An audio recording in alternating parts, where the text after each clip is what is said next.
Sometimes जब हमारे पास data बहुत ज़्यादा होता है लेकिन हमें जो है वो एग्जीक्यूटिव रिपोर्ट्स पे काम करना होता है, तो उसके हम जो है वो समराइज़ेशन टेबल्स बना देते हैं।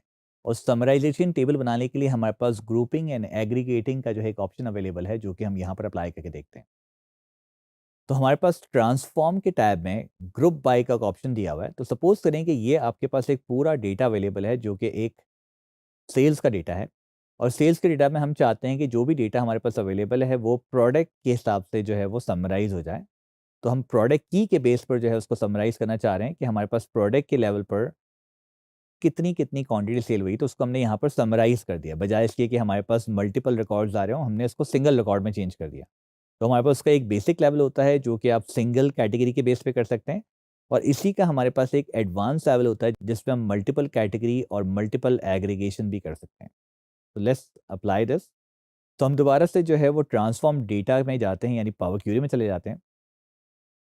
और हमारे पास जो सेल्स का डेटा है, यहाँ पर हम समराइज़ेशन टेबल बनाते हैं। तो हमने प्रोडक्ट की को सिलेक्ट किया क्योंकि हम प्रोडक्ट की के बेस पर जो है ये काम करना चाहते हैं। अगर आप सेलेक्ट नहीं भी करते हैं तो हमारे पास इस ऑप्शन में सिलेक्शन का ऑप्शन आ जाता है ऑलरेडी। तो हम ट्रांसफॉर्म पे क्लिक करते हैं और सबसे पहला ऑप्शन दिया हुआ है ग्रुप बाय।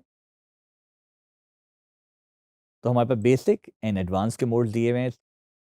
तो सबसे पहले हम बेसिक पे अप्लाई करके देखते हैं। क्योंकि मैंने यहाँ पर प्रोडक्ट की सेलेक्ट किया हुआ था तो ऑटोमेटिकली प्रोडक्ट की सेलेक्ट हो चुका है।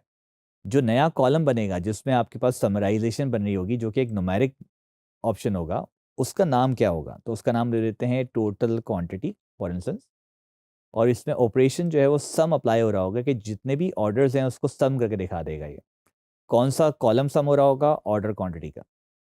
जैसे हमने ओके किया, तो बजाय इसके कि इतने सारे कॉलम्स हमारे पास अवेलेबल थे, वो सारे कॉलम हट गए और हमारे पास एक समराइज़ेशन टेबल बनकर आ गया, जो कि प्रोडक्ट के बेस पे हमें क्वांटिटी को समराइज़ करके दे रहा है। जब भी आप ये ऑप्शन अप्लाई करेंगे, आपका सारा डेटा हट जाएगा और यहाँ पर एक ग्रुप रॉस का जो है ऑप्शन आ गया। जब भी आपको दोबारा डेटा पूरा चाहिए, तो आप इस टैब को डिलीट कर सकते हैं।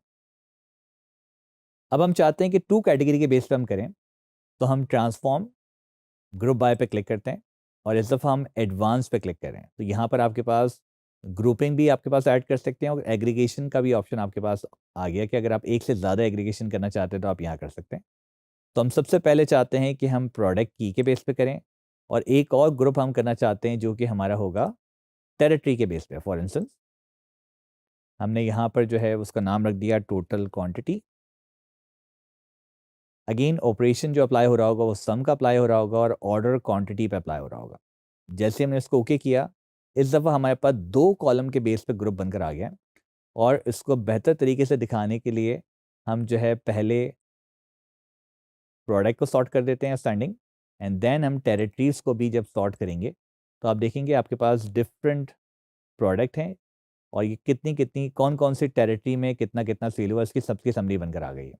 इसी तरह से हर प्रोडक्ट की समरी आपके पास यहाँ पर आ चुकी है, जिसको आप बेहतर तरीके से विजुअलाइज़ेशन में दिखा सकते हैं। विजुअलाइज़ेशन पे हम जो है बाद में डिस्कस कर रहे होंगे जब हम विजुअलाइज़ेशन की तरफ जाएँगे। तो हमारे पास जब भी याद रखिएगा, अगर आपको ग्रुपिंग यूज़ नहीं करनी है, तो आप इस टैब को जो है दोबारा से डिलीट ज़रूर कीजिएगा ताकि आपके पास पूरा डेटा आ जाए। For the purpose of this course इस टैब को डिलीट करना ज़रूरी है ताकि हम सारे डेटा पे काम कर सकें। तो उसको हम सॉर्ट को भी डिलीट कर रहे हैं और यहाँ से ग्रुपिंग को भी रिमूव कर देते हैं, ताकि आपके पास पूरा डेटा दोबारा से आ जाए।